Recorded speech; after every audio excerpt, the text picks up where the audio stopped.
শীতের তরকারি শেষ, বর্ষার তরকারি লাগাবো। একটা ধুন্দুল রেখেছিলাম ওই সিজনের সময়, এটার বীজ লাগাবো। আর আছে শালকুমড়ার বীজ, ভেন্ডির বীজ, এগুলো ভিজিয়ে রাখবো 12-14 ঘন্টা। পানি দিয়ে দিচ্ছি সবগুলো বীজ বের করে, আলাদা আলাদা ভিজাবো। 3টে ভেন্ডি আছে, ঢেঁড়স বলে কেউ কেউ, ঢেঁড়সে 3টে বীজ বের করে এগুলো ভিজিয়ে রাখবো।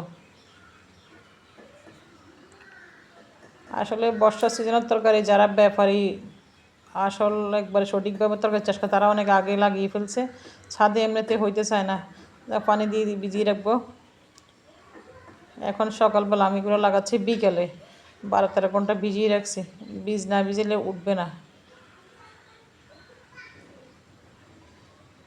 ছাদে টবে বাসা বাড়িতে 2-1টা লাগালে আসলে খাওয়া যায়, আর বিড়াল ছানাটা সাথে থাকে, একবারে বিরক্ত করে। ভেন্ডির বীজ দিয়েছি, দূরে দিবেন, একটা দিলে দিয়ে পচি গেলে উঠানো, 2-3টে দিয়ে দিবেন, সবগুলো তো আর ওঠে না। চাল কুমড়ার বীজ সুচালো দিক নিচের দিকে দিবেন, চিকন দিক মাটির নিচের দিকে দিবেন, মাটি ঝুরঝুরে করে নেবেন। আর এগুলো মাটি ভিজে আছে, ভিজে থাকলে আর পানি দেওয়ার দরকার নাই। আর যদি মাটি বেশি শুকনো থাকে তাহলে হালকা একটু পানি দিয়ে দিবেন। ধুন্দুল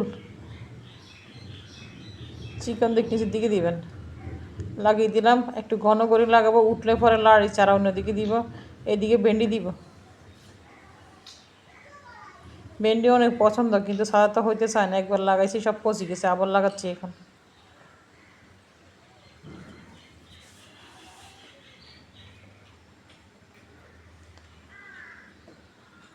সবগুলো বীজ লাগিয়ে দিব, এরপর ডাটা তুলবো। ডাটাটা অনেক মোটা হয়েছে, বিসমিল্লা করে কাটি, বিসমিল্লা।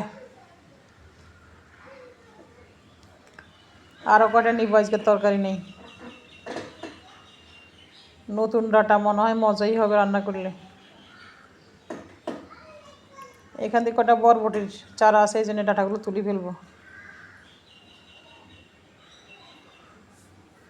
মাশাআল্লাহ দিলে দেখছেন ডাটা কত সুন্দর বড় বড় পাতা হয়েছে। আর এগুলো একটু পাতলা করে দিব, সব মিলিয়ে এক তরকারি হইলে হয়েছে আমার।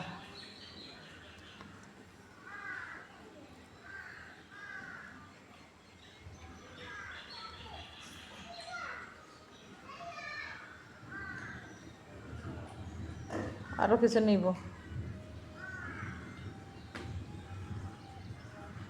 ডাটা উঠে ফেললাম, বীজও লাগালাম। আজকে বেশি কাজ করব না, বাসায় চলে যাব, কাজ আছে, রান্না করতে হবে। এটা সেটা অনেক কিছু নিয়ে আসছি, সাথে সাথে বিড়ালের বাচ্চা আছে, বিরক্ত করে। এই ছড়াগুলো খুব তিতে, মাইটটা হলো কিন্তু অনেক তিতে। বাসায় চলে যাচ্ছি, সবাই ভালো থাকবেন, আল্লাহ হাফেজ।